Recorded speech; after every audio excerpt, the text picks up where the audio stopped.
Scommetto che non avete mai mangiato dei panzerotti così buoni e leggeri. Sono davvero favolosi, un impasto fatto a mano senza utilizzare nessun robot da cucina. Guardate quanto sono soffici. Ogni volta che li preparo vanno subito a ruba e tutti mi chiedono la ricetta. Oggi voglio condividerla con voi. Prendiamo una scodella, aggiungiamo all'interno 250 g di acqua che andrò a mettere in 2 volte. 10 g di lievito di birra, lo facciamo sciogliere. Aggiungiamo anche un cucchiaino di zucchero che andrà ad aiutarci a far lievitare meglio il nostro impasto. La farina è di tipo 00, 400 g che vado ad aggiungere in 3 volte.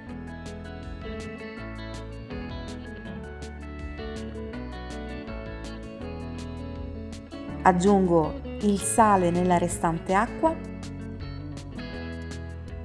lo incorporiamo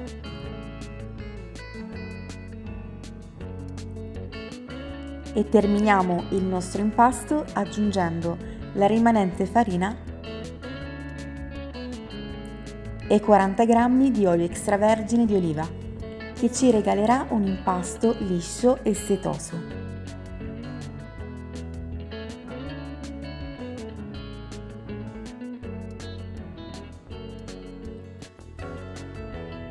Continuiamo a lavorare il nostro impasto sulla spianatoia per un minutino.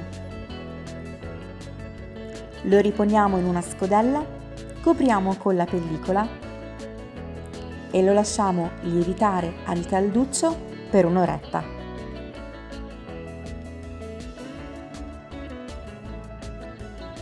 L'impasto è lievitato, è davvero morbidissimo. Lo porzioniamo in palline da 100 g.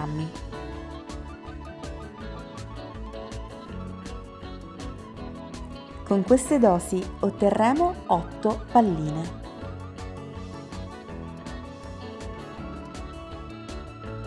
Che lasciamo riposare per 30 minuti. Nel frattempo possiamo preparare gli altri ingredienti. Polpa di pomodoro condita con olio, sale e origano e formaggio tipo provola o pasta filata grattugiata. Mescoliamo il tutto, in questo modo il formaggio ci aiuterà un po' a legare l'acqua contenuta nel pomodoro. Insaporisco con del basilico e quando le palline sono belle lievitate e hanno incorporato aria al loro interno, come potete vedere, le andiamo ad appiattire con un matterello.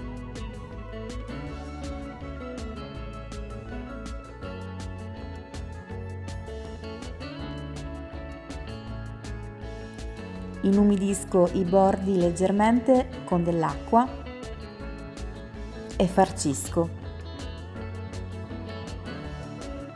Pomodoro, mozzarella, basilico e prosciutto cotto. Non ci resta che allargare il nostro panzerotto in questo modo con tanta delicatezza. La pasta, come vedete, è elastica. Richiudiamo e facciamo pressione con i polpastrelli. Diamo anche qualche colpetto in questo modo, così ci assicuriamo che non si apriranno in cottura. Il nostro panzerotto è pronto per essere fritto. Olio extravergine di oliva, come potete notare. Se preferite potete utilizzare un olio di semi. Dopo, a fine video, vi farò vedere anche come faccio i panzerotti al forno.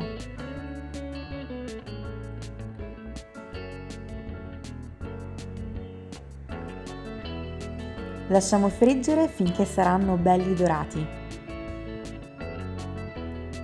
Sono così grandi, non so se si riesce a capire dal video, e sembra quasi che vogliano esplodere.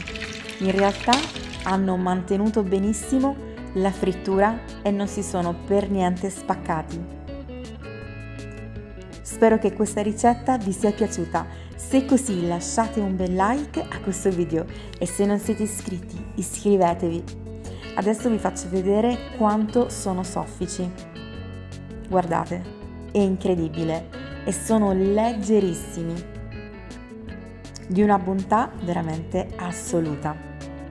Ma se non volete friggere e volete farli al forno, ecco a voi la ricetta. Panzerotti pugliesi cotti al forno, golosi, leggeri, facilissimi da realizzare. Se vi va, prepariamoli insieme. In una ciotola aggiungiamo 10 g di lievito di birra che andremo a sciogliere con 400 g di acqua. Aggiungiamo 12 g di sale, 500 g di semola rimacinata. Aggiungiamo la farina gradualmente. Dopo possiamo aggiungere anche 20 g di olio. Copriamo con pellicola e lasciamo lievitare per 2 ore. Il nostro impasto ha riposato.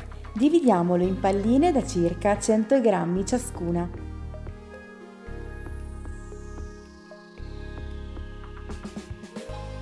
Le sistemiamo su un vassoio, le copriamo e le facciamo riposare. Condiamo il pomodoro con olio, sale e origano. Stendiamo la nostra pallina, bagniamo i lati con dell'acqua e voilà, inforniamo a 220 gradi per circa 20 minuti.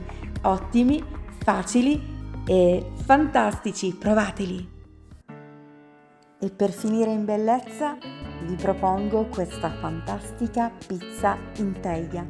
Anche questo è un impasto fatto a mano, facilissimo, morbidissima e con un bordo croccante. Vi lascio il link per questa ricetta giù nel box informazioni, oppure potete trovarla nella sezione video del mio canale, in cui vi aspettano ben 900 e oltre ricette. Siamo vicini alle 1000 ricette eseguite su questo canale. Io vi mando un bacione, un abbraccio e ricordate che mi trovate ogni giorno nel pomeriggio con una nuova video ricetta. Attivate la campanellina per ricevere la notifica ogni volta che caricherò un nuovo video. Ciao e alla prossima!